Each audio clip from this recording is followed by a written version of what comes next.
voyez, dans Bible, il y a le côté où vous avez lu. Maintenant, il y a sa face cachée, le côté mystérieux de Bible. Donc, à la Tambale, c'est dans le livre mystérieux. On va donner quelques extraits. Dans le livre mystérieux, c'est l'histoire de Sango. Parce que Sango lui-même raconte son histoire. Donc, dans le livre mystérieux, il y a beaucoup de livres. Donc, beaucoup d'histoires des patriarches eux-mêmes, c'est eux-mêmes qui racontent leur histoire, les vécus, ainsi de suite. Donc, il n'y a pas que quelqu'un viendra dire Abraham est allé, il a fait comme ça. Quand c'est au temps d'Abraham lui-même, c'est lui-même qui va raconter son histoire. C'est pour ça qu'on dit ici, le livre c'est Sango, dans entre parenthèses, Abraham, chapitre 1, verset 1 à 16. Vous n'avez jamais vu ça nulle part ailleurs. Et ça perturbe le monde occulte, ça dérange Satan, ça dérange les pratiquants des sciences occultes. Et je sais que beaucoup de personnes actuellement sont subjuguées de savoir ce que Sango lui-même va relater dans son propre livre, contenu dans le livre mystérieux. Donc, Sango, chapitre 1, verset 1 à 5. Là, on va aller dans la phase 1. La phase 1 ici consiste à parler de l'histoire de Sango avant sa rencontre spirituelle. Donc, avant qu'il ne rencontre Moutatedi, on va parler de Sango. Il va parler de lui-même. Pourquoi est-ce qu'il a quitté le lieu, qui était son père, qui était sa mère, ainsi de suite.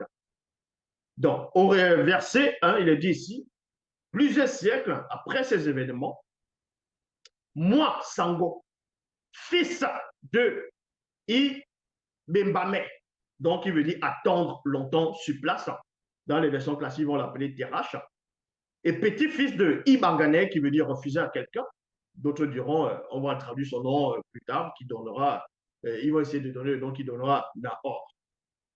Je vis le jour dans le visible, dans le territoire de Wassé Kitou, Afrique de l'Est. Donc, il a vu le jour, lui-même il le raconte ici, comme dans Origine chapitre 12, Moutatedi apparu, va lui dire de quitter Wassé Kitou. Et Sango, dans son propre livre, lui-même, il relate qu'il est bel et bien né dans ce lieu, dans ce grand, immense territoire. C'est pour vous montrer que entre les rouleaux de Kalatambale, il n'y a pas de contradiction, il n'y a pas de confusion, il n'y a pas d'erreur.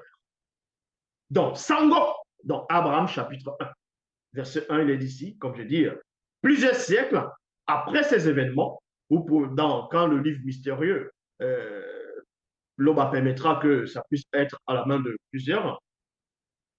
Vous allez voir pourquoi Sango dit ici, après ces événements, il y a eu forcément des événements, des grands événements. Qu'est-ce qui s'est produit avant que Sango ne dise plusieurs siècles après ces événements? Moi, Sango, donc, il relate ici. Et on peut aussi voir cette généalogie de Sango dans le livre de Wumse, toujours dans le livre mystérieux, donc le livre de Wumse, Kalata Wumse, on va dire le livre de Noé, chapitre 1, verset 248. Donc, durant mon enfance, virgule, je fus, moi, Sango, témoin de plusieurs apparitions et manifestations occultes. Ma mère, connue sous le nom de Tiki, qui veut dire précieux, était une très belle femme, noire, initiée Douala, tout comme mes grands-parents et le reste de ma famille. Il y a point virgule ici. Elle avait un regard perçant et mystérieux. Ma mère Tiki, malgré son regard perçant et mystérieux, était une personne très agréable et juste devant le verbe de Loba. Donc, dans la phase 1, on vous apprend que la maman de Sango était une très belle femme noire initiée, donc qui craignait Loba, de la crainte du respect qui lui est dû. Elle avait un regard perçant et mystérieux.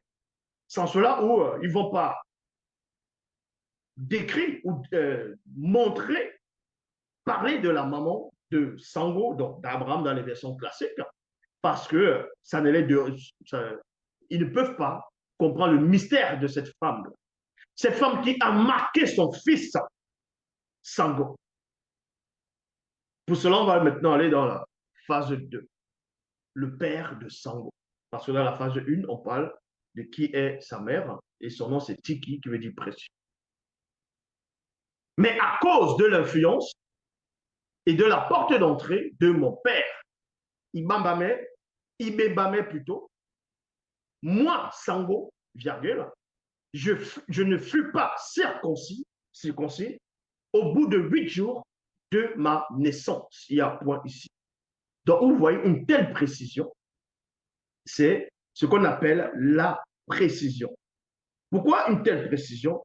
Parce que quand vous lisez dans Origine, dans Kalatambale, chapitre 18, au verset 9, on vous apprend qu'à l'âge de 99 ans, Moutatedi va encore apparaître à Abraham et plus tard, il va lui donner l'alliance de la marque de la circoncision.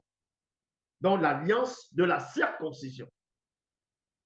Mais c'est là que vous comprenez pourquoi c'est à 99 ans que Abraham, c'est-à-dire à 99 ans, il n'était pas encore circoncis. Et dans le livre mystérieux, dans le livre mystérieux, dans le livre même de Sango, lui-même, il relate pourquoi il n'avait pas été circoncis à l'âge de 8 ans. Quoique son père était informé de cette loi, les gens de cette génération connaissaient bel et bien cette loi. C'est pour ça qu'il dit ici,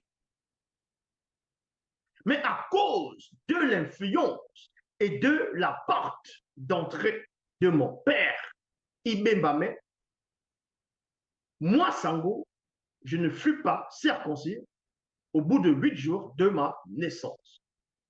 Mon père, Ibembame, avait ouvert une porte en lui à cause d'une méditation interdite.